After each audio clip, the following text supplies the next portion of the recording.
Hey everybody, Tim here. This week we're re-releasing our first episode we did on fun facts. And this episode's full of hopefully all kinds of things that you find fascinating about Pittsburgh sports that maybe you didn't know before. I just wanted to make a note that because we recorded this a while back, there's a couple of these fun facts that have changed since the time we recorded this. And I'm a little bit of a stickler for accuracy on this show, so I put those in the show notes just so you're aware of what those are. But otherwise, enjoy this episode we did on Pittsburgh sports fun facts.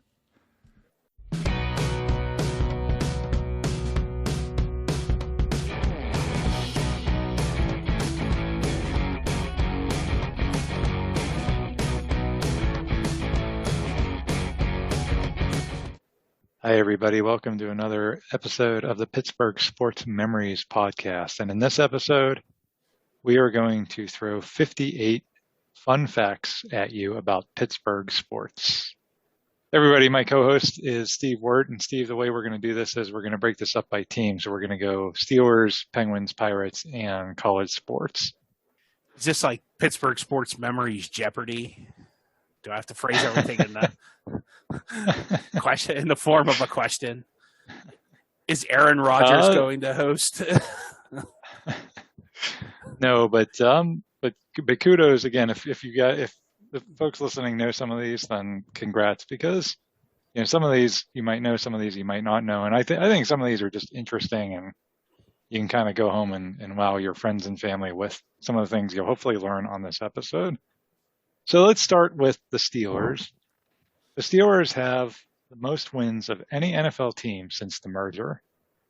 So they're the most successful football team of the last 50 plus years. And they're the only NFL team with over 500 wins during that time. That's not surprising. They haven't had a losing season since 2003. So definitely a lot of success in that merger era for the Steelers. Here's something we'll talk about for all of the pro teams, the retired numbers. The Steelers have retired two numbers. Steve, do you know what those two numbers are? That would be Mean Joe Green and Ernie Stautner. That's correct. Those are number 75 and number 70. And that's something that I think a lot of folks don't realize. So like Terry Bradshaw's number 12, or Franco's 32, or Jerome Bettis' 36. Those numbers aren't traditionally worn, and I don't think have been worn since those guys wore them, but they're not officially retired. And you do have some numbers that get worn kind of over and over again, like Mel Blount's 47 has gotten worn since him, and I think Jack Ham's Scott Shields was worn. Awesome. Yeah, Scott Shields was awesome. And it's funny because whenever those numbers get worn and the guy doesn't measure up, people tend to get very angry, and Scott Shields was a great example of that. He was a safety back in the 90s that wore 47. And to Steve's point, he wasn't a very good safety. And just people were like, what's he doing wearing 47? Like if he were 48, I think some of the ire would have been lessened at Scott Shields, but because he was wearing Mel Blount's number. But that's the Steelers. They don't retire numbers traditionally. And Joe Green's number, they only retired a few years ago. So kind of interesting. They've only retired those two numbers. Didn't somebody just wear 88 not too long? Was that Darius Hayward Bay? I remember Courtney Hawkins wearing number 88. The kid from Penn State that they drafted this year, Freiermuth. Oh, that's right. Yeah, Freiermuth wearing Lynn Swann's number. That's right. Yeah. And somebody's been wearing 82. That was Randall. I remember Antoine Randall, and that was of course John Stallworth's number. Right. In the NC Big Ben. I mean, my gosh, boy, there's three really good players right there. Well, even 26 was Rod Woodson, and then Le'Veon Bell.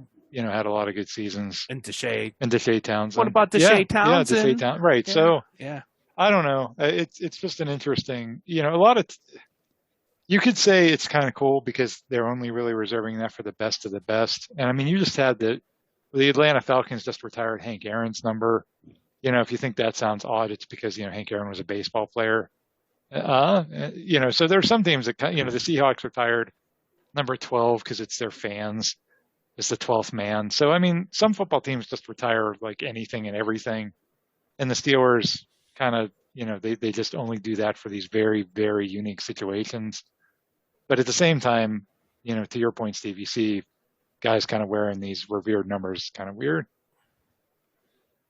Some more Steeler fun facts. Two of the longest receptions in Steeler history were by a quarterback and a safety. So there's only a handful of plays in Steeler history that went for 80 yards or more. I know the quarterback. Who was it? I know the quarterback. Mark Malone. So the Mark Malone caught a 90-yard touchdown pass from Terry Bradshaw against the Seahawks in 1981. Malone was a backup quarterback at the time, but he was pretty athletic, and they were playing him at receiver in some of these packages. Oh, wait up! I think I know the safety too. Chris. You're Hope. Right. Good. Wow, good one. Oh, so yes, and Chris Hope had an 81-yard touchdown reception in 2003. Steve, who threw him that pass? That would have been one Josh Miller. Yeah, it was a fake punt against the Ravens in 2003. Josh Miller to Chris Hope, one of the longest plays in Steeler history, 81 yards. So I think that's kind of interesting. That, again, only a handful of plays that went that long, and the receptions were by a quarterback and a safety. So speaking of Steeler records, the oldest record in the Steeler record book is for longest punt. It was by a guy named Joe Jerry. He had an 82-yard punt versus the Packers in 1949. Oh, I remember that. Heck of a game. I just got home from the war. Yeah, pretty awesome. Turned on your radio and heard that one. Like, oh, yeah, got around the Philco there. Well, some more fun facts about that particular game. Joe Jerry also threw 2 touchdown passes and kicked 4 extra points in that same game, because not only was he the Steeler punter, he was also the quarterback and place kicker, because 1949. That game was also played at the Wisconsin State Fair Park in Milwaukee. The Packers, this would be a Packers fun fact, but the Packers for years always played 1 or 2 games a year in Milwaukee.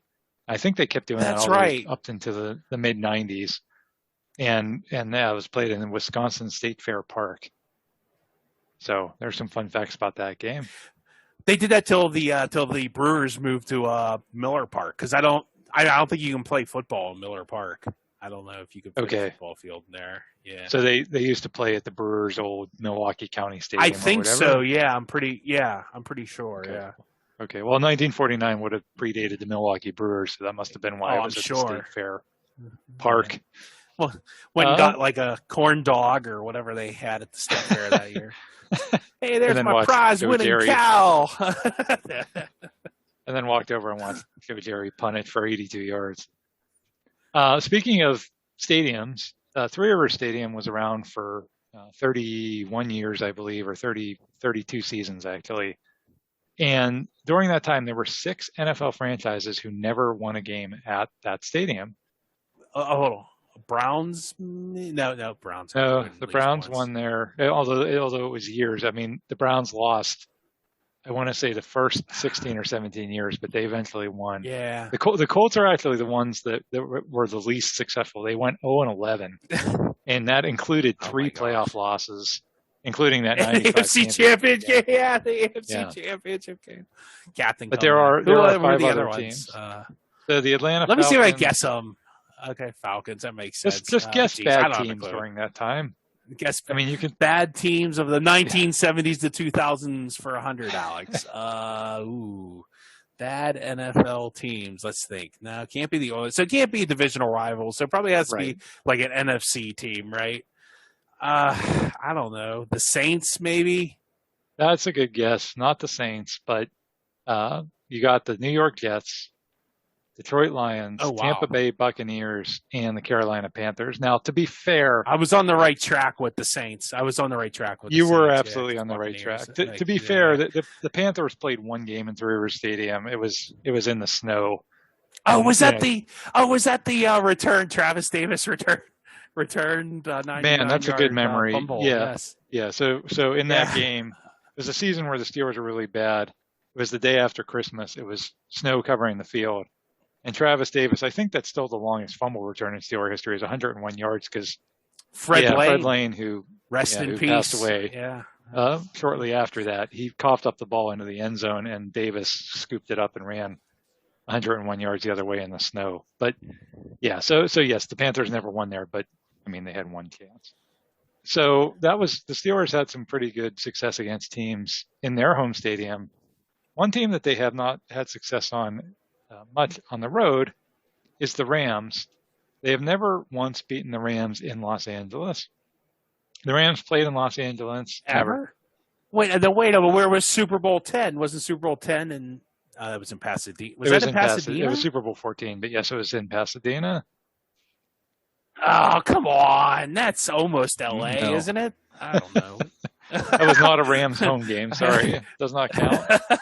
So the Rams played in Los Angeles between 1946 and 1994. They moved to St. Louis for about 20 years, and then in 2016, they moved back to Los Angeles. The Steelers... Was Warren Beatty the quarterback? No. That was a movie. Sorry, that was a movie. The Steelers... It actually took the Steelers 70 years to beat the Rams on the road. They finally did that in 2007 when the Rams were in St. Louis, but they've still never beaten them in Los Angeles. So Rams are undefeated all time. Well, maybe in Los Angeles against the Steelers. Well, that's got to be happening in the next 4 years, Correct. Right? Or next 8 years. The Steelers got to play one game in LA. Yep. So hopefully they will have the chance to do that. The Steelers have beaten the Chargers and Raiders in Los Angeles, but never the Rams. Oh, wow. Huh. Well, that is a fun fact. It is. It is. The 1945 Steelers hold the NFL record for fewest touchdown passes in a single season. Steve, you want to guess the number there? Was it fewest touchdown passes? Yes. Given up or? No, completed. For the completed? I don't know, 5. That's lower. It's 0. 0 touchdown passes. Zip. Well, you can't break that record. No, you can't. You definitely cannot. But you say there's a record that can never be broken. Yep. All I can do is tie it. Well, here's kind of an overall NFL fun fact. 8 Super Bowls have been won by quarterbacks who started the year as a backup on opening day. And the Steelers are one of those teams. The 1974 Steelers, the opening day starter was Joe Gilliam, and they won the Super Bowl with backup quarterback Terry Bradshaw. Now, that was kind of odd because Bradshaw had been the starter before that, but by this time, he had lost his job, and, but then he eventually came back. If you're interested in the other times that happened, the 1971 Cowboys, Roger Staubach. Dolphins? Has to be Dolphins. 72 Dolphins, right? No, that was the other way around. Greasy? Greasy was hurt, and Earl Morrall played most of that season, but Greasy was the starter, and Greasy was back for the Super Bowl. He was? Okay. Yeah. That was a good guess, though, because you're right. Earl Morrall, most people don't remember that undefeated team. Earl Morrall was the quarterback for most of that season. So it's Staubach in 71, Jim Plunkett in 1980 for the Raiders, Doug Williams in 87 for the Redskins, Jeff Hostetler in 1990 for the Giants, Trent Dilfer in 2000 for the Ravens, Tom Brady. That's it. Tony Banks. Tony Banks was a starting quarterback for that game. I remember that. For the Ravens. Yeah, because their opening day was in Pittsburgh, and they shut out the Steelers. But Trent Dilfer was not the starter. Yeah. Even later in the year, if you remember, the Steelers beat them 9-7 in a game. Yes. And they won all the way to the Super Bowl. Yes. Yeah, the Ravens did not have a good offense that year, but they had a very historic defense. And Trent Dilfer was just kind of good enough to not throw it all away, and that's Tony Banks was not. And then the last one was Nick Foles in 2017, replacing Carson Wentz. So those are your 8 times that a Super Bowl has been won by a backup. I didn't include Kurt Warner on that list because he was technically the opening day starter that year because Trent Green had gone down in preseason. So, but you could throw him on that list, if you really wanted to also. But yes, most people don't remember that Terry Bradshaw was not the starter when they won that first Super Bowl when the season started. Speaking of Terry Bradshaw, we've told this story on the show before, but a fun fact is he had surgery in 1983 on his elbow. He didn't want a lot of people to know that he was having it. It was in Louisiana. He wasn't where the Steelers wanted him to have it, so there was some disagreement there. And, he registered at the hospital, but he wanted to register under an assumed name, and the assumed name he used was Tom Brady, which is just a really odd and crazy coincidence. Tom Brady was like a 6-year-old kid in California at the time. But that he would use that name when the two of them would end up being two of the most well-known quarterbacks ever. The NFL twice radically overhauled the overtime rules. In 1974, they added regular season overtime. Before that, a game would just end in a tie. You wouldn't play overtime. So that was a huge change. And then in the 2000s, they radically overhauled it again. For years, it was sudden death. Whoever scored first won. And then they changed the rules to say, well, if you kick a field goal, the other team still gets the ball back, and they have a chance to score also. So those were the two times in the last, well, really ever, that the NFL really radically overhauled their overtime rules. And both times, the Steelers and the Denver Broncos played in the first overtime game under the new rules. So they played in 74, a regular season game. Yeah. Do you have to mention the next one? Yeah, I do. So and the second time was 2011, a playoff game where they played under those new rules. And Denver didn't kick a field goal, so the rules were kind of moot. Mm-hmm. Nope. But we won't talk about that. No. Yeah, that was kind of, well, you can't beat touchdown Jesus, that's for sure. Speaking of overtime, there are 10 overtime games that ended with the Steelers scoring a touchdown in their history. And oddly enough, 3 of them are against the Cincinnati Bengals. And I think that's interesting because that's amazing. Yeah, I mean, overtime games typically end with a field goal, right? I mean, that's the majority of overtime games end with field goals. You might see touchdowns a little bit more now with those new rules I mentioned, because a field goal kind of gives the other team a chance. But I mean, that's how most overtime games end. So the 10 people that scored touchdowns in overtime for the Steelers: Benny Cunningham against the Browns in 78, Lynn Swann against the Patriots in 81, Stallworth against the Bengals in 82, Walter Abercrombie against the Houston Oilers in 86. Legend. Legend. Eric Green against the Bengals in 91.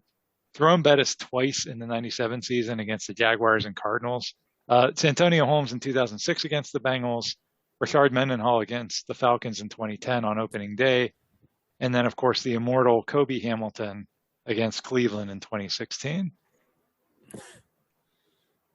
So those are your 10 Steelers who've scored overtime touchdowns. Conversely, the Steelers have only had an overtime touchdown scored against them 4 times. That was Webster Slaughter against for Cleveland in 86, Rasheed Mathis on a pick 6 for Jacksonville in 2005. Oh, man. Yeah. You remember that, Tommy Maddox. Yep. Yeah, Demaryius one's going to be Tom. Yeah, the Tebow game. Yeah, Demaryius Thomas in the 2011 playoffs. And then Jordan Howard for the Bears in 2017. Good times. We were talking. Good times. All very bad memories. We talked about Rasheed Mathis having a pick 6 in overtime against the Steelers. The Steeler with the most pick 6s all time, it's a tie. And one of those guys is Rod Woodson, who's a Hall of Famer and arguably the greatest defensive back the Steelers have ever had. The other guy, it's William Gay. And both those guys have 5 interception returns for touchdowns. And William Gay, I mean, he was a decent player. He played here for, a decent amount of time. But it was odd, Steve. Like, it's like anytime he got an interception, he returned it for a touchdown. Big play, Willie Gay. Yep. I remember him and Joey Porter had this weird they crawled on the ground celebration after one of his pick 6. he had a really goofy dance, yeah, and he got to do it a lot because again, he holds the record for most pick 6s in Steeler history. So just not the guy you would think shares that record with Rod Woodson. You'd think it'd be Mel Blount or Carnell Lake or Troy Polamalu or somebody, but nope, it's William Gay. The longest tenured Steeler ever, it's Ben Roethlisberger with 18 seasons and counting. Mike Webster's second with 15 seasons as a Steeler. So Ben is going to be the longest. Wow, that's one that unless Chris Boswell plays forever, that's the only guy I could see currently having a chance. Yeah. I think had Gary Anderson's contract situation been different, I think he would have been a Steeler for probably more than 20 years because that guy played forever. But yeah, Mike Webster. I think Hines Ward's high on that list. John Stallworth's high on that list. Gary Anderson's high on that list. But yeah, Ben has 3 more seasons than Mike Webster, the second place guy. So That's crazy. How yeah. many? I'm trying to look at how many Chris Boswell's even been in the. Oh, it's maybe been 6 or 7 at the most. And he's got to play for a lot longer than that. He's got a ways to go. Here's one of my favorite Steeler trivia questions ever. Super Bowl 43. That's a season and a game we really have not covered in depth on the show. We certainly will at some point. We'll save that for the Super Bowl season, like in February, maybe. Yeah, maybe. But that is a game where the Steelers played the Cardinals. It's one of the greatest Super Bowls ever. And during that game, the Steelers scored 3 touchdowns. 2 of them were arguably the greatest touchdowns in the history of the franchise. The James Harrison 100-yard interception return, and of course the Santonio Holmes last-second miracle catch on the sidelines. But do you know who scored the other touchdown in that game for the Steelers? Was that Marion Barber III? I don't know. No, I don't know. It was some no-name running back, I think, or was it Ben? No, Ben was called down at like the 1, wasn't he? I'm not sure. Yeah, Ben. I think Ben had a touchdown taken away on a replay. It was like some scrub running back from Wisconsin. You are correct. Sure. It was. I don't know if you went to Wisconsin, but it was Gary Russell. So that's it. Yeah, or Minnesota. It was either Minnesota or Wisconsin. One of those Big Ten schools in the north. The main running back that year was Willie Parker. They had Gary Russell was kind of their short yardage back. And they were at the 1-yard line. They put in Gary Russell, and he plowed in for the first touchdown of the game. Gary Russell finishes Super Bowl 43, Steve, with -3 yards rushing. So and 1 touchdown. Wow, awesome. But I always love that. I always think that's a great trivia question because, again, they scored 3 touchdowns in that game, and literally 2 of them are the most famous ever. And it's like, well, who scored the third? And you have to be a real diehard Steelers fan to know that it was Gary Russell, or even remember who Gary Russell was. So I always love that one. One final fun fact for the Steelers, you always think of the Rooneys as owning the Steelers. Who owns the Steelers? Oh, the Rooney family. And they do. They do own the Steelers, but they're actually part now of a larger group of investors, which include a lot of people. And a lot of people in that group do have the last name of Rooney. And then there's a lot of people that are like hedge fund managers or private equity investors. But there's also some other names on that list that you may not know about. And just a couple of interesting names on that list. Thomas Tull is part owner of the Steelers. He's the founder of Legendary Entertainment. That's a huge film company which made the Christian Bale Batman films, amongst others. That was one of the reasons that one of those Batman films filmed in Pittsburgh is the connection there with Thomas Tull. Joshua Harris and David Blitzer, they're the owners of the Philadelphia 76ers and New Jersey Devils. And they're also part owners of the Steelers. So there's a fun fact. And then John Stallworth, Hall of Fame receiver who played for the Steelers for 14 seasons. He owns part of the Steelers. He only owns the wide receivers. So yeah, Mario Lemieux, not the only former player to own a Pittsburgh team. John Stallworth actually does own part of the Steelers. Now they don't. You'd think as an owner he could speak up in like owners meetings, like, "Hey, can I get my number retired?" Yeah. He should really work on that. Like, well, give us another couple mil and we'll think about it. You only own, 4% or whatever, so it doesn't count. So those are our Steeler fun facts. Moving on to our beloved hockey team, the Penguins. The Penguins have won 5 championships. 3 of the Penguins' 5 championships were won with interim head coaches. Fun times. So if you ever want to have success and win a Stanley Cup for the Penguins, make sure you get a substitute head coach somewhere during the season. What would be more fun is to name the coaches that were fired for the interim. Now that's the ultimate trivia question. I know one's Michelle Therrien and the others, I don't know, that guy that we talked about him for like briefly. I remember one podcast. Yeah, I want to say his name was Mike Johnston. That sounds right. Yeah. He was fired in 2016, and Mike Sullivan took over and won the Stanley Cup. I mean, that guy was the most generic looking. He was like a minor league coach his whole career. Yeah, we talked about that in a previous episode. Michel Therrien.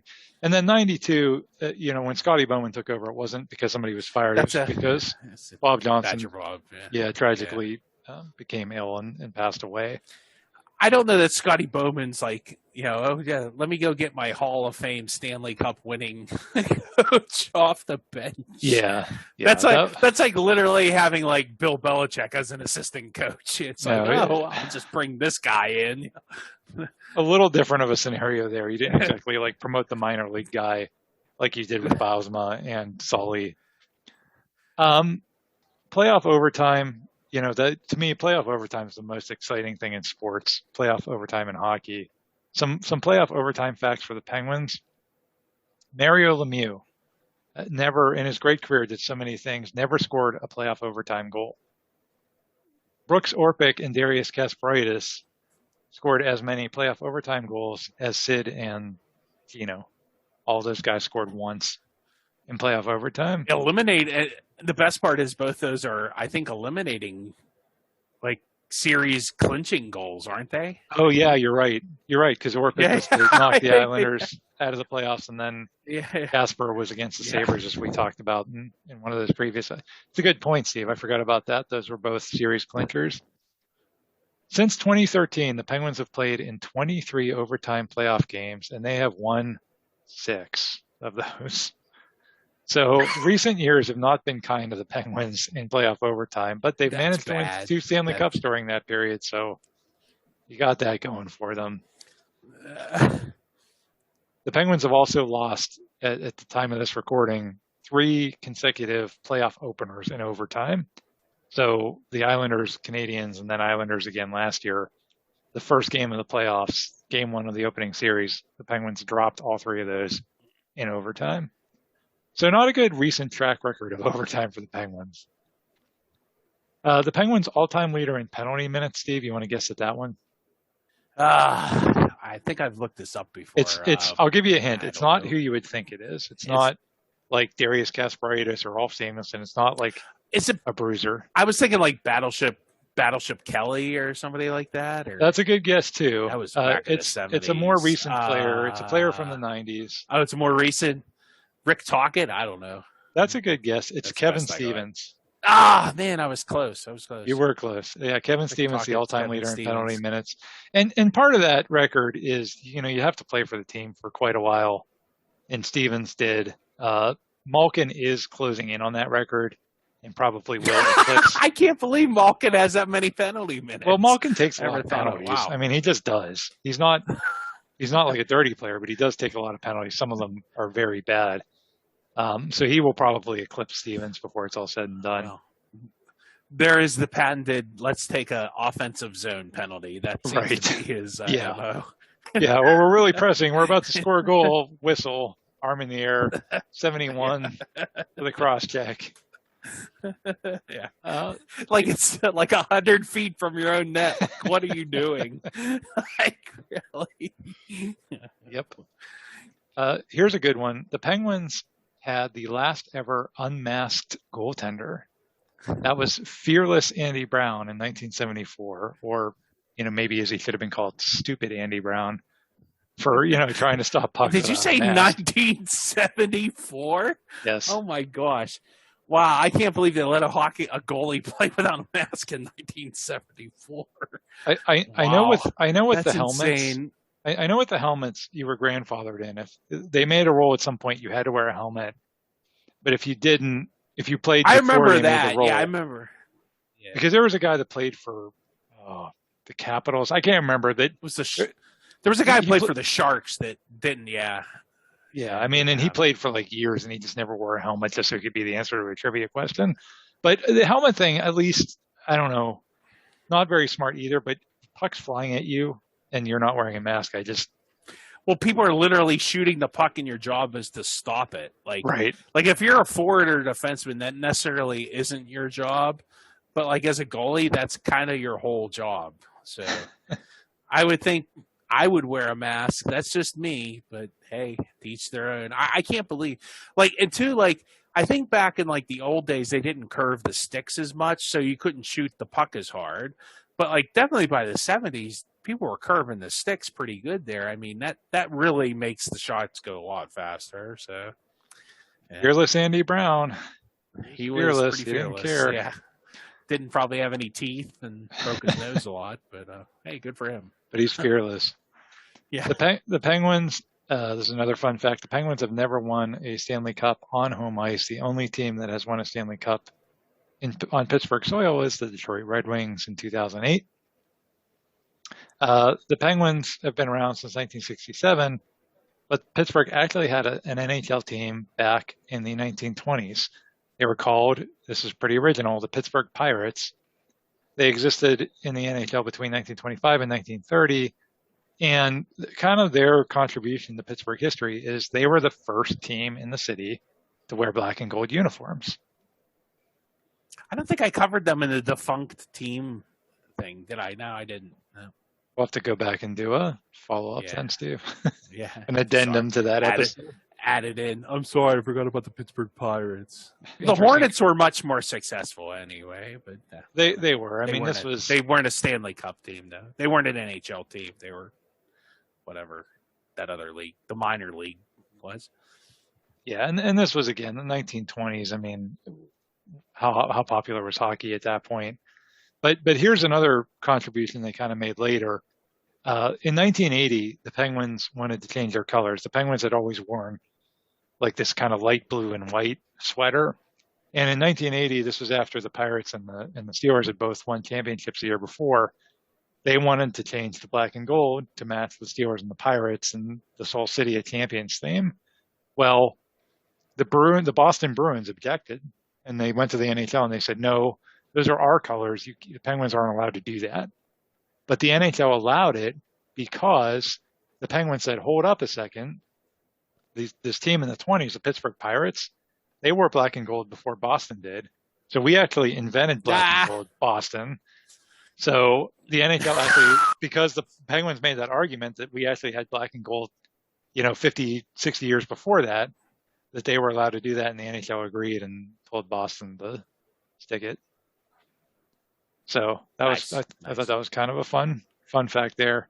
Wayne Gretzky, of course, widely recognized as one of the greatest player ever, although a lot of us in Pittsburgh wouldn't agree with that. His final game ever was against the Penguins in 1999. That was at Madison Square Garden, and his final moment in the NHL was sitting on the bench watching Jaromir Jagr score the overtime goal to end his career. So, Craig Patrick, Steve, Craig Patrick, of course, the general manager for the Penguins for years. He's the one that made the famous, Ron Francis, all famous in trade in 91 and drafted Sidney Crosby years later. So Craig Patrick, obviously a well-known figure in Penguins history. Did you know that Craig Patrick is currently employed by the Pittsburgh Penguins as a scout? Really? I didn't know that. Wow. Yeah. He actually works for the Penguins as of this recording. So again. Yeah, I did not know that. For him. So that's kind of interesting. Hockey, kind of like how Jim Leland's a scout. He's like probably like that. It's just like a whatever. Honorary Do you think title. They actually pay him money? Do you think they actually pay him money? I don't know. That's a great question. I would think if you're on the employed by the team that you would get some kind of a financial compensation. But who knows? He just gets to go. He gets to go to games for free. Get free coffee from Dunkin' Donuts at the arena. Maybe. Gets to if he shows up with his 1980 gold medal, they like really like give him an extra cream or something at the Dunkin' Donuts. So Craig Patrick obviously, Craig Patrick obviously is he's the son of isn't his grandfather? He's a relation to the guy who the Patrick isn't there a trophy in hockey named after the Patrick? Yeah, I think he's related to somebody famous. Yeah, I think you're right about that. So Craig Patrick obviously made a lot of trades in his time as Penguins general manager because, I mean, hockey, Probably, Steve, hockey's a sport where you see more trades than any other sport. He's the grandson of Lester Patrick, who I've heard of before. Yeah. Lester Patrick, okay. So the Penguins, again, lots of trades over the years. The team who the Penguins have not traded with for the longest, the New York Rangers. The last Pittsburgh trade with the Rangers, it was February 10th, 2003. And that was a trade where the Penguins sent Alexei Kovalev back to the Rangers for like a bag of pucks, basically. And I guess the trade was so bad, the Rangers we can't do it no more. Well, it was probably much worse for the Penguins, but yeah, they have not traded with the Rangers for almost 20 years, so that's kind of odd. And I don't know if that's just the two teams have just never found common ground, or if there's more to it. But I just thought that was interesting. The Penguins have only had 4 captains since 1987. Mario Lemieux, Ron Francis, Jaromir Jagr, and Sidney Crosby. The captain before Lemieux took over, you'll never guess. Never this. Guess it. No, and again, folks listening out there, John Cullen. Nope, it's Dan Frawley. Oh, well, I wouldn't have and again, if you remember Dan, he's no Frawley, Davey Hannon, that's for sure. Yeah, if you remember Dan Frawley, congrats on being the most diehard Pens fan ever, because Dan Frawley played in 37 NHL games and spent most of his career in the minors. Even after he was the captain of the Penguins, he got sent down to the minors and only appeared in 37 games in the pros. So why he was captain, I have no clue. The only thing I could find was that he was kind of an older player, and I guess in the locker room and stuff, people saw him as kind of a leader. But I mean, he was a no-name player that barely ever played in the NHL, but he has the distinction of being the captain of the Penguins before Mario. So good on him. Just like the Steelers, the Penguins have only retired 2 numbers. Those 2 numbers are number 21, Michel Briere, who was a young superstar for them in the 70s, who tragically died in a car accident. And then the other number is 66. And if you don't know whose number that is, then probably not a diehard Penguins fan. Sure. Who is that? Yeah. Go Google it. You'll find out. Okay. The team that the Penguins have the best winning percentage against all time is the Winnipeg. I was going to say the Winnipeg Jets. Oh well. Yeah. Sorry, I should have paused on that one. Heard it. I don't know. It is the Winnipeg Jets. Yes, that franchise for a while. And they didn't exist for a couple of years. Wow. Well, they used to be the Atlanta Thrashers, so that's the same franchise. There was a Winnipeg Jets that moved to Phoenix and became the Coyotes, and then the Atlanta Thrashers became the new Winnipeg Jets. So that franchise, the one that used to be the Atlanta Thrashers. Okay. It was not a Cleveland Browns thing where they took over the history. So So technically, the Arizona Coyotes are still the Winnipeg Jets. Correct. Yes. So Team Mussolini, or I can't think of another Winnipeg Jet. I don't know. Yes, that's a different franchise. But the Penguins have a 77 win percentage against that franchise. Of the NHL's 31 other teams, the Penguins only have a losing record against 7 of them. The 7 teams that the Penguins have a losing record against are the Sharks, Kings, Blues, Flyers, unfortunately. Islanders and Canadians. Canadians and Canadians. Islanders and Canadians. Canadians, not Islanders. Not the Islanders? Well, because we're counting, regular season, not playoffs. And then Bruins and Blackhawks are the other 2. Yeah. Yeah, because the Penguins stunk for a long time, so that makes sense that some of those old school teams. All those teams that I just listed, except for the Sharks, have been around for a while. The Penguins are exactly 500 against the Las Vegas Golden Knights, and as of this recording, have yet to play against the Seattle Kraken. The most common playoff opponent, Steve, you know this one. Most common playoff? Yeah, the team that they've played the most in the playoffs. Capitals, maybe? Yes, the Washington Capitals. The Penguins and Capitals. It is the Capitals. So They've played each other in 11 playoff series. The Penguins have won 9 of those 11. Or Capitals. Yep. Sorry. But you know what? Do you got the record for the Penguins against the Islanders? Because it's not good. It's No, like one. and What, they've beaten them once in the playoffs? yes, I think it's the Brooks Orpik. I think that's it. That's the list. That's the list. On a miracle Brooks Orpik goal, in Game 7 in overtime. That's it. That's the only time. But Steve, these are fun facts, not dreary, depressing facts. So we left that one off. Mario Lemieux holds a ton of records, obviously, for the Penguins. One of the most impressive records that Lemieux holds, it's an NHL record. Lemieux once scored 13 shorthanded goals in a season. That was in the 88-89 season. Could you imagine, I don't even know if a team can score 13 shorthanded goals in a season, and Mario did that by himself in 1 year. That was the year that Wayne Gretzky got 30 more votes for the MVP because, hockey. Well, he deserved it. Penguins' record for most penalties in a single game was on October 30th, 1988, that same season at Madison Square Garden against the Rangers, where the Penguins incurred 32 penalties.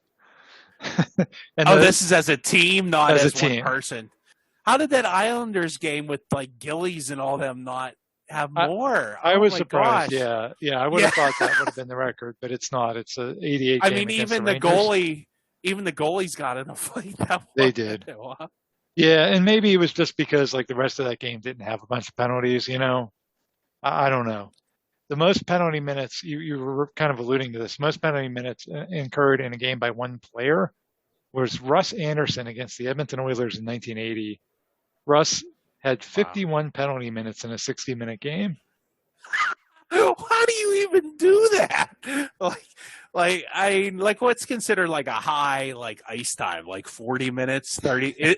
What's Chris Letang? 28. Even 30, in ice, yeah. It's you don't even get that much ice time. Yeah, good gravy. Yeah, so kudos to Russ. That's impressive. Really reaching high there. The Penguins, what did he do? I don't even know how you do that. Well, I mean, you could get the 10-minute major, but then how do you do that without getting a game misconduct? I guess back in the 70s. Yeah, I don't know, but yes, that's the record that will probably not be broken. So kudos to Russ. He'll be in the Penguin record book for a long time. The Penguins have held the number 1 overall draft pick 3 times in their history, and all 3 times they struck gold. Mario Lemieux, Marc-Andre Fleury, and Sidney Crosby. They've had the number 2 overall draft pick 5 times. Those have been a little more mixed. Those picks, Jordan Staal, Evgeni Malkin, Craig Simpson, all 3 of those guys had pretty good careers. Blair Chapman, not so much. And then Steve Rex, who was actually the first ever draft pick of the Penguins when they were an expansion team.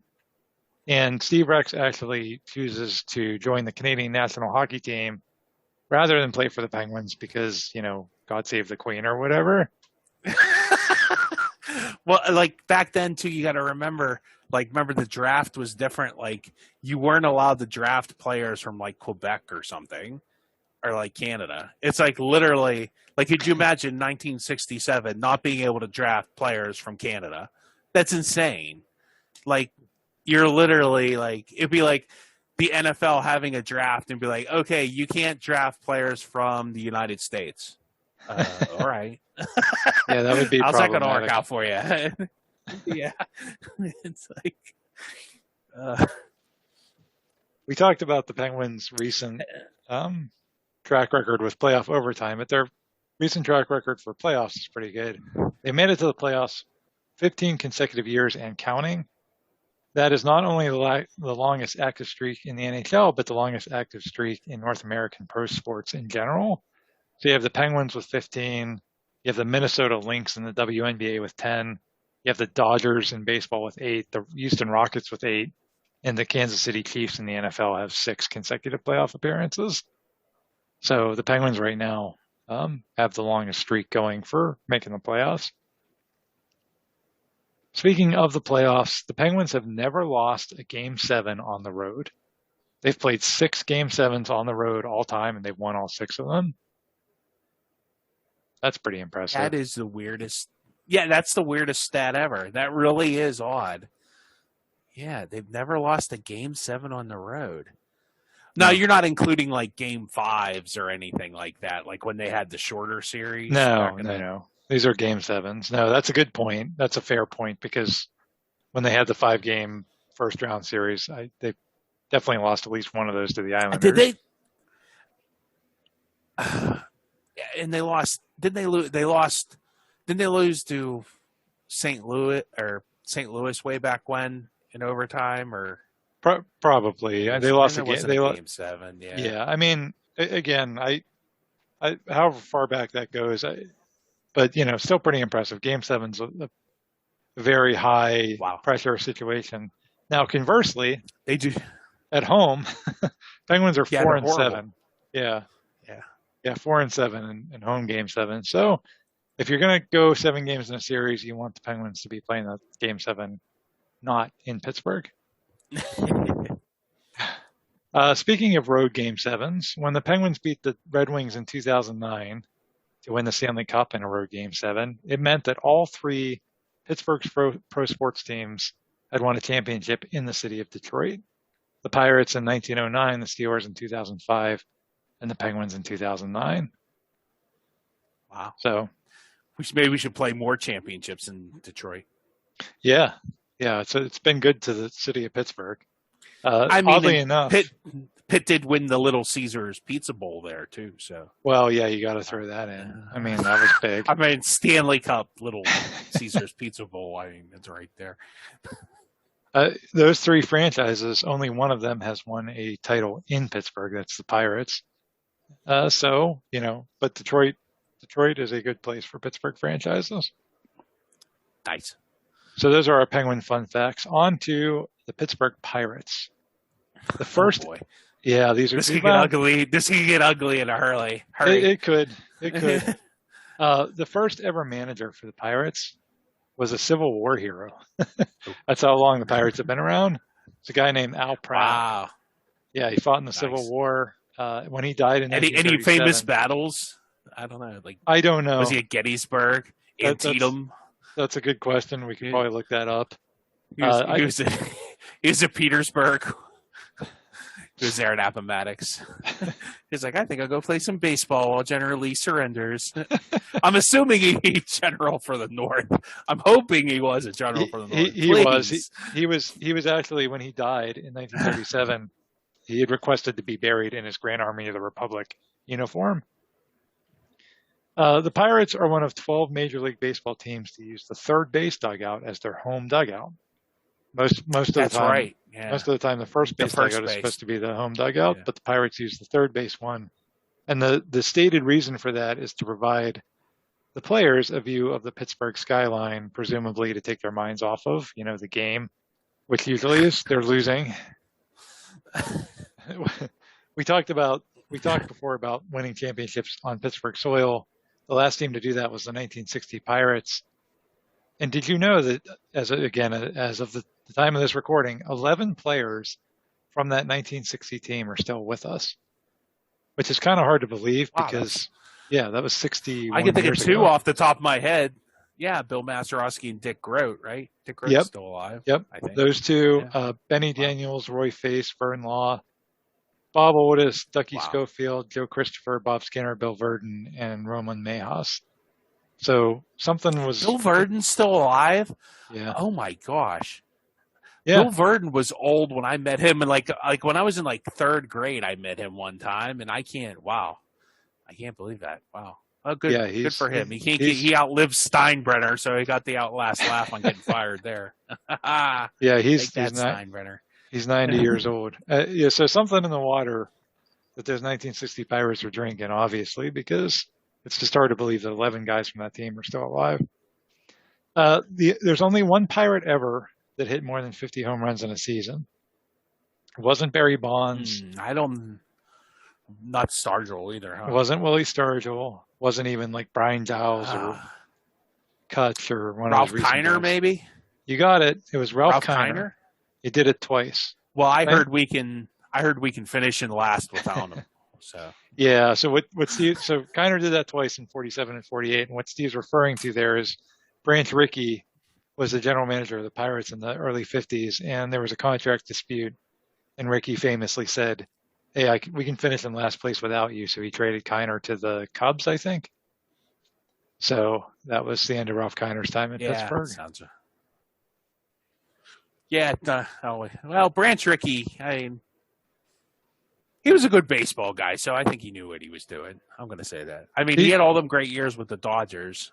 Yeah, I mean, he integrated baseball. So and then the Pirates, the Pirates, like, because what, the 40s? Well, the Dodgers were better in the 50s and the 40s, so I don't know if that was a team that he had built, But I think I don't know. I wonder if the 60 team, I'd have to look into that, see how much in a hand, if any, like Branch Rickey had in building that team. But that's a great question. Yeah, we have to delve into that 60 team at some point on a future episode because there's a lot of. It's just so before my time. Yeah, it's just so before my time. I think is why I've never really. Although I have gone, I did one year. I went to the Mazeroski wall and sat outside and listened to the radio broadcast of that game 7. That's cool. That is a cool thing to do. And like, it was really neat to listen to that. And if you ever get a chance to do that, I always recommend it. It's a fun thing to do. And it's October, so normally the weather is pretty nice. So, but yeah. Times. That's actually, coming up soon. October. It is. Yeah. The Pirates don't have any 300-game winners. So the Pirates have had some good pitchers over the years, but 0 300-game winners. And they only have one 200-game winner, and that was Wilbur Cooper, who played from 1912 to 1924. Pirates have never had pitching. I think that's the one thing, and maybe that kind of alludes to their glass of success, is they've never had great pitching. But yeah, I mean, they've had. Yeah, I mean, you're right, Steve. Like, if somebody said who was the greatest pitcher in Pirate history, I mean, what's your answer? Steve Blass? I don't know. Vernon Law? I guess. Yeah. I mean, Doug Drabick, maybe. Yeah. I don't know. It's a bunch of guys with kind of short-term success. Yeah. And like Vern Law and Steve Blass, and their short-term success won championships, so you don't want to. Short-term success isn't totally fair. Bert Blyleven, they had Bert Blyleven, but he only played for them for 1 year. Like you say, he didn't really have a long career with them. So. Bob Friend was another one that was, he was key for a long time. But again, you don't.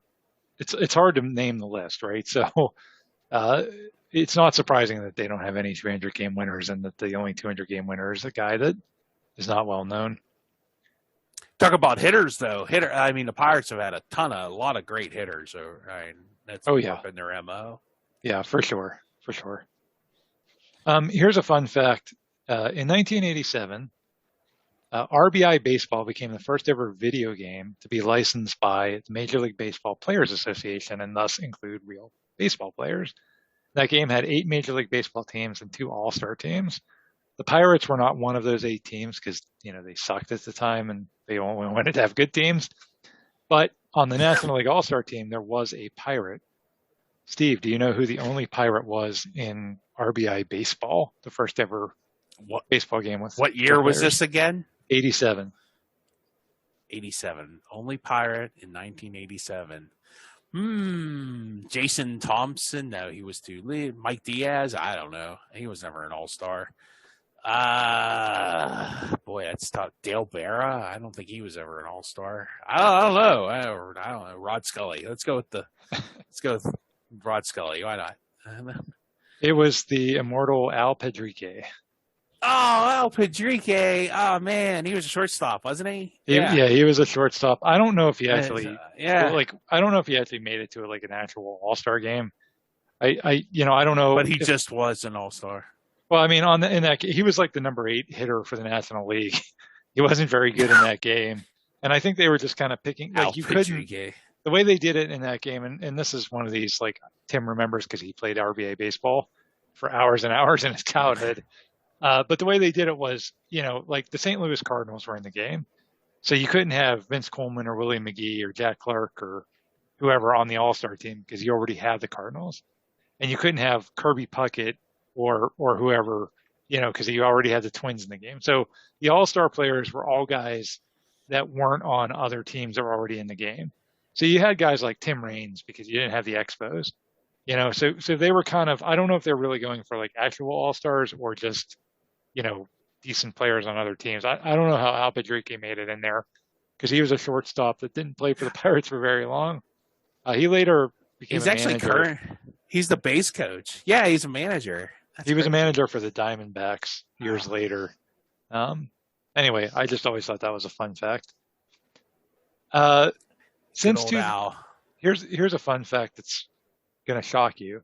Since 2004, the Pirates have never ranked higher than 20th in Major League Baseball salary.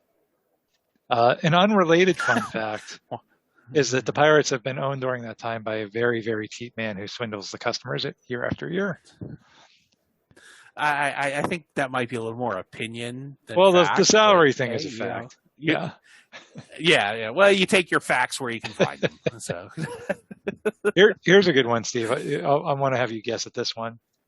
The Pirates' most common opponent. They've played this team over 2,500 times. Has to be the Phillies. It's not. Giants? Nope.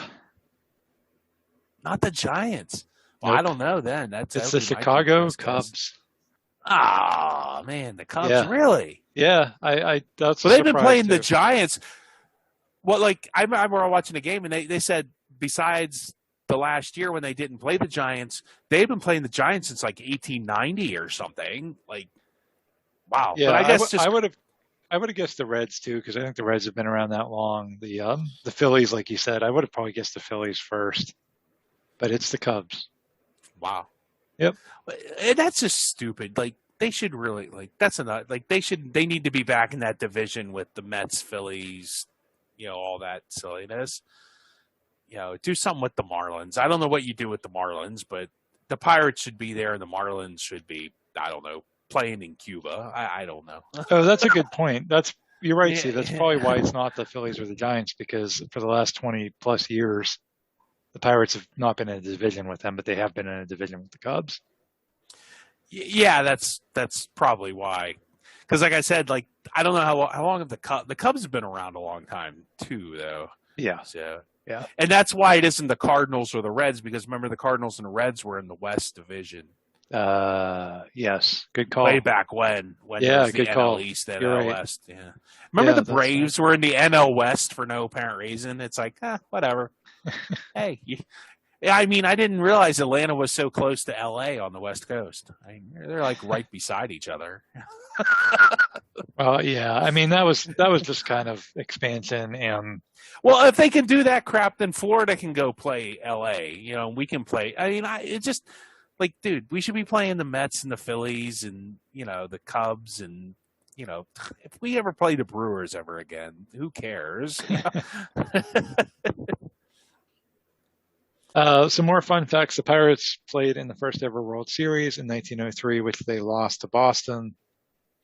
In 7 games is 7 or 8 games, because it was a 9-game series. It was a 9-game series. I think it might have went 7, but it wasn't a game 7 because, like you said, it was a 9-game series. Yeah. They've been playing. The Boston fans were called the Royal Rooters. Yeah. Oh, okay. The Royal Rooters. That's a fun fact. Like yeah, there's a fun fact. Yeah. So as we said, they've been playing the World Series since 1903, and in the history of the World Series, there's only been 11 times where the World Series did not end with an out. So that means that somebody's scored a run. And the Pirates and the Yankees were involved in 2 of those 11 times. One was, of course, the Mazeroski home run, which we referenced earlier. The other time was 1927. Yep. That's what I thought, yeah. Yeah, when the World Series ended on a wild pitch by the Pirates. They got swept.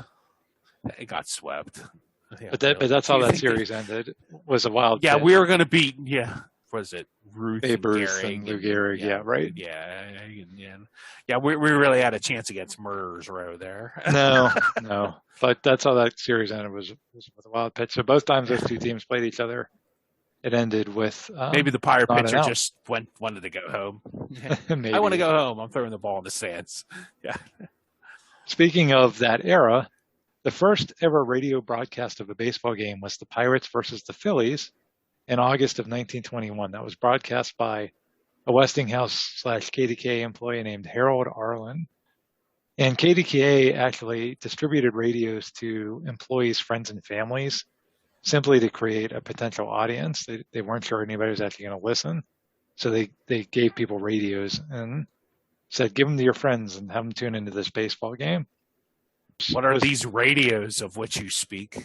Yeah, you used to turn them on. You could listen to, stuff, music and news. And in 1921, you could listen to baseball games. Yep. Were they on the internet?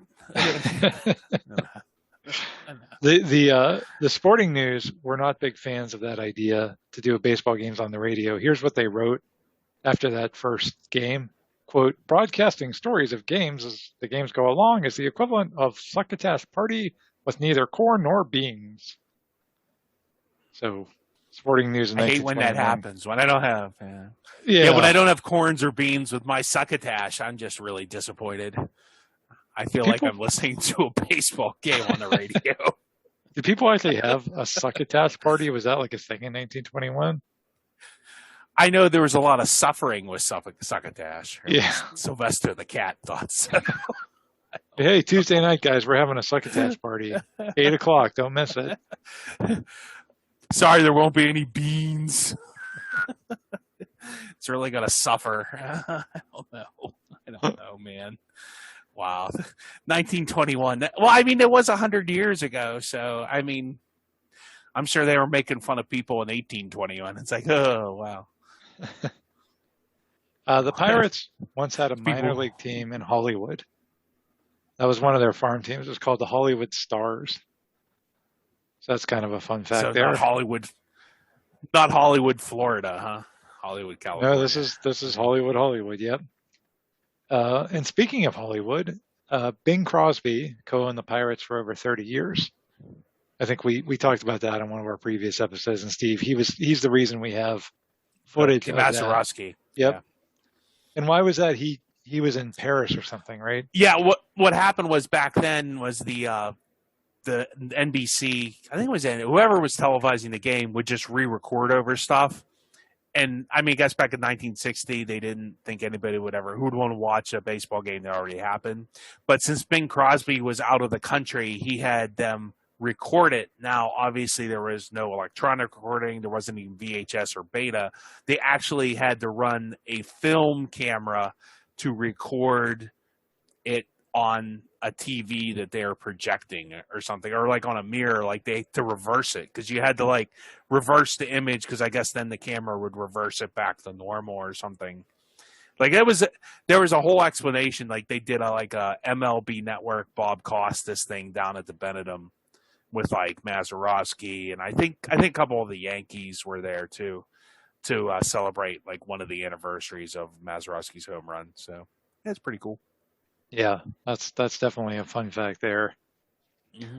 Mm-hmm. Retired numbers, we talked about this for the Steelers and Penguins. The Pirates have actually retired 9 numbers. Those numbers are number 40, Danny Murtaugh, 33, Hannes Wagner, 21, Roberto Clemente, 20, Pie Traynor, 11, Paul Wainer, 9, Bill Mazeroski, 8, Willie Stargell, 4, Ralph Kiner, and number 1, Billy Meyer. You probably recognize all the names on that list until we got to Billy Meyer. Billy Meyer was the manager for the Pirates for several seasons at a .412 winning percentage. I have no idea why his numbers retired. He's no Fred Clark, who's the all-time winningest Pirate manager. I don't know. Yeah. I think he won the 25 series, Fred Clark did, but I don't know what Billy Meyer did. Yeah, I mean, this was in... He was friend with Barney Dreyfuss or something, or whatever on the team back then. Yeah. Yeah, this was you want to... This was in the 40s or 50s, and yeah, I don't know. I don't know why that number was retired when he had a .412 winning percentage, but whatever. Let's go Bucks.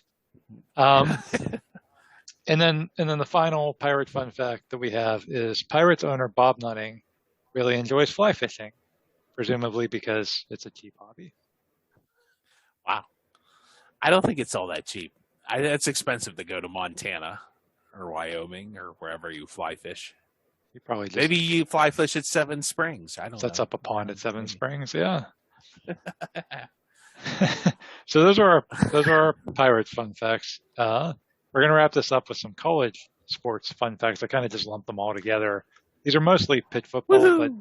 I have a couple basketball ones in here too. So the first one, Harold Arlen. You heard his name before because he's the guy that did the first ever baseball broadcast. He also does the first ever college football game on the radio that same year, 1921. That is Pitt versus West Virginia at Forbes Field, a game that Pitt won 20 Well, to backyard 13. brawl, baby. Woo! It was a backyard brawl at Forbes Field. Pitt Stadium actually didn't even exist yet at 1921. Oh, yeah. You sure? Yep. Oh, Yeah. wow. I thought Pitt Stadium was around earlier than that. Huh? No, that's why the game was at Forbes Field. Here's a fun fact that if you listen to our previous episode, Steve actually covered this in our previous episode. The highest attendance ever for any sporting event held in Pittsburgh in the history of Pittsburgh sports was the 2016 Pitt-Penn State game at Heinz Field. That game was attended by 69,983 people. Well, we can't have that because it's not popular or something. Right? It's actually, I just saw TV ratings. I think that's still like the second or third highest Pitt rated like Pitt game on TV in like the last 20 or 30 years. So, Oh, wow. another reason why you can't play that game because you wouldn't Right. make any money off that. No, I mean, no. big just- TV ratings and a big sellout crowd. Nah, don't have that. Let's No. not have that at all. Nope. We'll make much more money playing like a team and not have anybody in the stands or on TV at all. So, makes sense. We were just talking about Pitt Stadium. The first ever night game at Pitt Stadium was in 1985. It was a season opener that year against Purdue. And for that game, they actually had to use temporary lights because at the 1985, there were no They lights didn't at have Pitt lights. Stadium. Yep. Makes sense. Yep. Yeah. And that 85 game against Purdue, it's actually a really good game. You can actually find it on YouTube. We'll post a link. There's a couple of future NFL stars, including Rod Woodson, that played in that game. And it actually features a pretty wild finish. So that's a kind of one of those forgotten Pitt classics, but that was the first ever night game that they played at Pitt Stadium. Pitt has had a lot of good players over the years. They're actually tied for fifth with most players who went on to the Pro Football Hall of Fame. They have 9 players in the Pro Football Hall of Fame. The only schools that have more are Ohio State, Michigan, USC, and Notre Dame. So those 9 guys, Steve, do you want the list? What, of Pitt players? Uh-huh. Oh, I probably know them. I know Joe Schmidt, Tony Dorsett, Dan Marino, Curtis Martin, Mike Ditka. How many I'm up to here? That's 5. 5. 4 so I more. need 4 more. Jimbo, the guy from the Bears. Yeah, Jimbo Covert. Yep. Covert. Did I name all the running backs? Dorsett and Martin. You did. Yeah. No wide receivers. Marino's the only quarterback. Defensive players. I think there's another defensive player I'm missing. Yeah. So there's all 3 of these guys kind of played in the 80s and maybe a little bit into the 90s. Is Chris Dolman in the? Yep, that's one of them. Yeah, Chris Dolman, who played for the Vikings, he's in the Hall of Fame. 2 more. You're gonna kick yourself from one of these because I'm probably missing the easy one. I'm missing somebody easy. So, he played in the 80s. So played in the 80s on defense, probably. One guy's defense, one guy's offense. Played in the Reuben Brown definitely ain't in the Hall of Fame. That's for darn sure. I don't know. I'm so blank. the defense, 7 out of 9 isn't bad. That's though, pretty good. I think. Yeah, the defensive guy is Ricky Jackson, who played, I think, most of his career right. for the Saints. Yeah. And then the offensive guy is the one you're going to kick yourself on because he almost became the Steelers head coach. It's Russ Grimm. Yeah, that's right. Yeah. When the Steelers, when Bill Cowher retired, Russ Grimm, allegedly had the job offered to him, but then it was taken away, or who knows what the real story was there. But he's in the Pro Football Hall of Fame. So 9 players in the Hall of Fame, and I think they'll definitely get to 12 because I think that Darrelle Revis, Larry Fitzgerald, and Aaron Donald are all locks when they're eligible. I don't know if they'll get beyond 12 anytime soon, but I think they'll get to 12. Yeah. Crazy. It's crazy they've never even competed they've only been in like one major bowl game in 2004 and all this time, and had that kind of insane talent come through. I know. What are you going to do? What are you going to do? That's Pitt. Pitt played speaking of major bowl games, Pitt played in the 1956 Sugar Bowl. And the reason that was significant is because Pitt had I know. Yeah. Bobby Greer. Yeah, good. Bobby Greer, first African American player playing the Sugar Bowl, I do believe. You got it. Yes. Good one. You knew that one. That was a big deal. The governor of Georgia opposed Greer's participation in the game. They were playing Georgia Tech, and the governor of Georgia came out and said that Georgia Tech would elect to forfeit the game if Pitt didn't bench Greer. But Pitt said, no, we're not going to do that. And honestly, Georgia Tech, to their credit, wasn't in favor of that either. Their students and their staff and even their football players, they didn't feel that way. And the president of Georgia Tech said, quote, either we're going to the Sugar Bowl or you can find yourself another damn president of Georgia Tech. So not clear. Nice. Not clear if he was, opposed to the governor because he was for civil rights, or because he was like, who are you to say what, to dictate what we're going to do as a football program.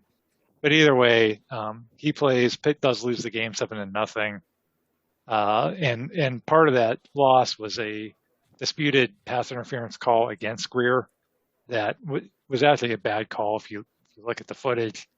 But the referee that made the call was actually from Pittsburgh and said he just made a mistake. He wasn't, a racist or anything like that. So Bobby Greer is still alive. He actually just recently conducted an interview with Heather Lake, who is the Pitt athletic director, if you don't know. And we'll post a link to that. That's on YouTube. So that's a pretty cool story. Moving on to college basketball. I have a list here of college basketball players who played for Pittsburgh schools that went on to play professionally. It's not a big list. I'm just going to give numbers, not names. So Pitt had 22 players go on to play in the NBA and 3 players go on to play in the WNBA. Duquesne also has had 22 players go on to play in the NBA and 2 in the WNBA. Duquesne also has a Hall of Famer. Chuck Cooper has to be Chuck Cooper, right? You're right. It's Chuck Cooper. Yep. Washington and Jefferson, 3 players that went on to play in the NBA and 1 in the Hall of Fame, Buddy Jeanette. Now, to be fair, all the guys that played in the NBA from WNJ were from the 1940s. So, take that with a grain of salt. Robert Morris. Those presidents. Yeah. Robert Morris had one guy to play in the NBA. It was Earl Cureton, who actually had a pretty long career in the 80s and 90s. That was the one Bobby Moe player in the NBA.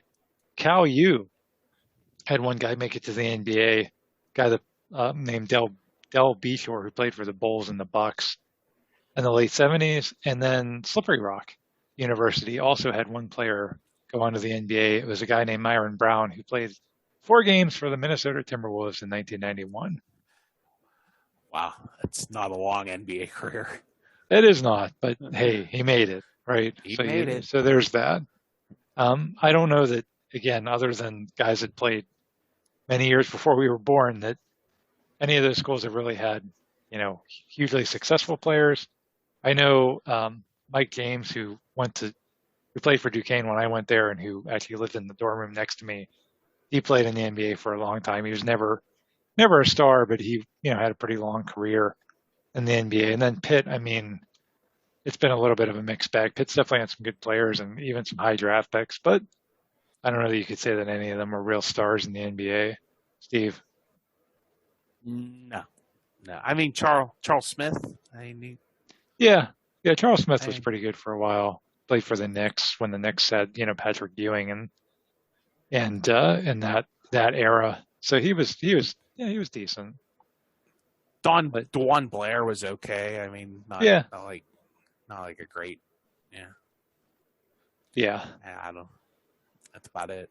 Yeah, definitely not. Orlando Antigua was really good for the what's it called, the Harlem Globetrotters. Right. Right. Yeah. So yeah, not as rich of a college basketball history here in Pittsburgh, but yeah, we had some guys have some success. That's the end of our list. I hope everybody, learned some fun facts and learned some things that maybe you didn't know before. Steve, any final thoughts before we sign off? Did I win a version of the home game? No. You did. We have lovely parting gifts for you. Oh, thank Good you. job. Rice-A-Roni and turtle wax. Yeah. All right, folks.